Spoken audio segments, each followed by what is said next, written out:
scariest we need to leave now gut feeling that you've ever experienced. Full story plus 5 updates. I recently gave birth to twin girls. I had kept this a secret from my family to surprise them. A month before I gave birth, my sister's child tragically passed away from SIDS, and my family mourned the loss of the baby. When I gave birth, my whole family visited me, except for my sister and her husband. I understood because they were still grieving. News quickly spread that I had given birth to twins. My sister visited with her in-laws. Her mother-in-law immediately said that God had sent another baby for my sister, claiming one of my twins was a reincarnation of their lost child. I firmly told them that both babies were mine. They held my twins and looked at each other, convinced that one of them was indeed their lost baby. My husband quickly took our babies and kicked them out. Later that day, my mother visited and insisted I should give one of my twins to my sister because she was mourning. I refused, told her they are mine. The next morning, we saw on our Ring camera her mother-in-law was standing in front of our door at 3 a.m. praying. It sent chills down my spine. I threatened them to leave us alone. Every day for 1 week, a dead bird that was gutted is on our porch and a red-colored stained the sides of our home. My husband and I knew right then we have to leave. My husband called the police and said, they cannot do anything as somebody might be just playing with us. The red stain on the wall and our door was an animal's blood. They offered to file for a restraining order once we figured who did it. My husband was eager and knew who it was after we reviewed the footage of our Ring camera. I told him not to since it's my sister's in-laws, and maybe talking to them will sort this out. I don't believe in this kind of arrangement, but I was wrong. After her mother-in-law's visit, I told my sister about her weird behavior, and it did scare us. I'm not sure if she ever said anything, but her mother-in-law kept coming back at exactly 3 a.m., praying. She would stay on the porch standing whispering while her head tilted. My sister then told me that I shouldn't keep my own kids from her, and that she should feel bad because she lost her child. She went on telling me what I would feel if I lost a child. She had been the favorite child, and she gets everything all the time, and it's just one time where things didn't favor her. After my sister terrorized me every day, sending me thousands of messages and emails. One morning, we found a dead bird on our porch, gutted as if someone had intentionally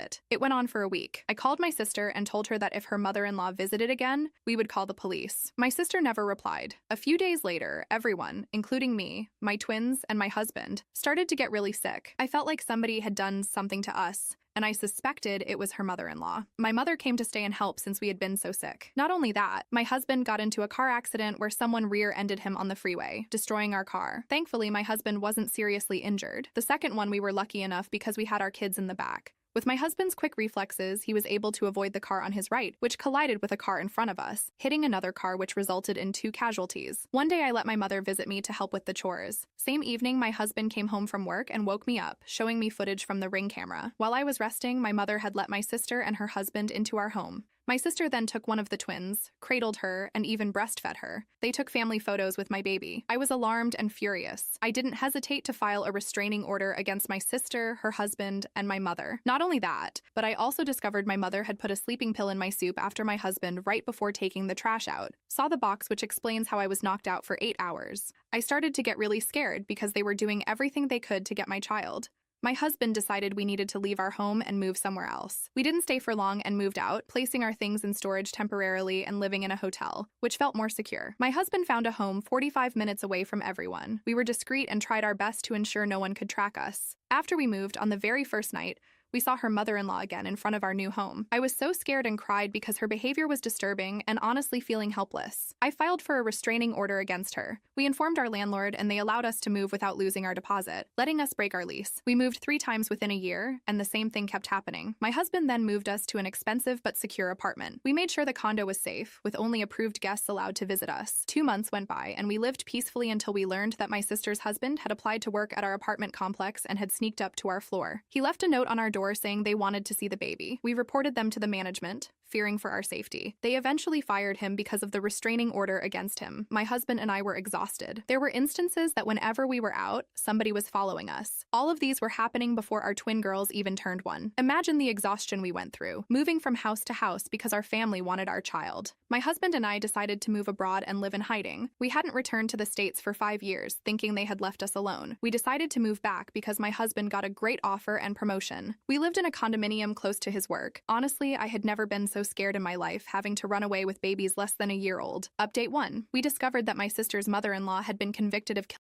her husband 10 years ago. They also saw a shocking discovery that she had a room filled with candles and pictures of people she was praying for, or I'd say putting spells or black magic. One of the photos on our wall was me and my husband. That explains our sudden sickness. and the car accidents. My husband and I have no plans to see or talk to my family ever again. I decided to leave my family behind for the sake of our daughters. Despite the fear and trauma, we've managed to rebuild our lives. Never in my life could I imagine this would happen or this to happen to anyone. The amount of sick people will do to get what they want is astounding, and for my case, it was my own family. I can't even trust my own.